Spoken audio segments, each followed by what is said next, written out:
বন্যায় সীমাহীন ভোগান্তিতে পড়েছে রাজধানী দিল্লিবাসী। জলাবদ্ধতায় সড়ক যোগাযোগ বন্ধের উপক্রম, শহরের অনেক এলাকায় বিঘ্নিত হচ্ছে বিশুদ্ধ পানি সরবরাহ। সবচেয়ে বিপাকে নিম্ন আয়ের মানুষ। বৃষ্টিপাতের মাঝেই তাঁবু টাঙিয়ে অবস্থান করছে রাস্তার পাশে। আরও 5 দিন বৃষ্টিপাতের পূর্বাভাস থাকায় রাজধানীর বন্যা পরিস্থিতি আরও অবনতি হওয়ার আশঙ্কা করা হচ্ছে। সড়ক নাকি ছোটখাটো নদী বোঝার উপায় নেই। বন্যায় এমন পরিস্থিতি ভারতের রাজধানী নয়াদিল্লির। যমুনার পানি উপচে প্লাবিত বিস্তীর্ণ এলাকা। ঘরবাড়ি থেকে শুরু করে ঐতিহাসিক স্থাপনাও পানিতে তলিয়ে আছে।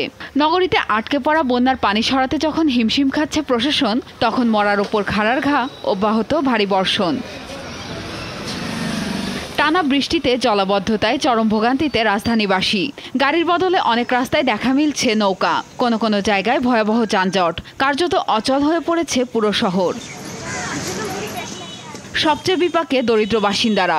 রাস্তার পাশে তাঁবু টাঙিয়ে গবাদি পশু নিয়ে বৃষ্টিতে ভিজে দিনপাত করছে তারা। রয়েছে সুপেয় পানি আর খাবারের সংকট। অভিযোগ আছে কোনো সহায়তা না পাওয়ার। 3 দিন আগে শেষ কাজে গিয়েছিলাম, স্ত্রী গর্ভবতী। এমন সময় হাতে টাকা পয়সা না থাকলে বিপাকে পড়ব, আর পথঘাট তলিয়ে থাকলে ওকে হাসপাতালেই বা নিব কিভাবে। বাড়ির বেশিরভাগ জিনিস ভেসে গেছে। যা কিছু রক্ষা করতে পেরেছিলাম সেগুলো এখানে নষ্ট হচ্ছে। সাপ বা বিষাক্ত পোকামাকড় থেকে বাঁচতে সারা রাত জেগে বসে থাকতে হয়। সরকারের পক্ষ থেকে একটা তাঁবুও দেয়া হয়নি আমাদের। টানা বৃষ্টিপাত এবং বাঁধ খুলে দেয়ায় ক্রমেই বেড়ে চলেছে যমুনার পানির উচ্চতা। গেল 45 বছরের মধ্যে সর্বোচ্চ উচ্চতায় পৌঁছেছে নদীটির পানি।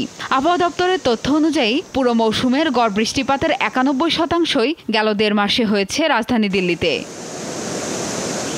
প্রিয়াঙ্কা চক্রবর্তী, যমুনা নিউজ।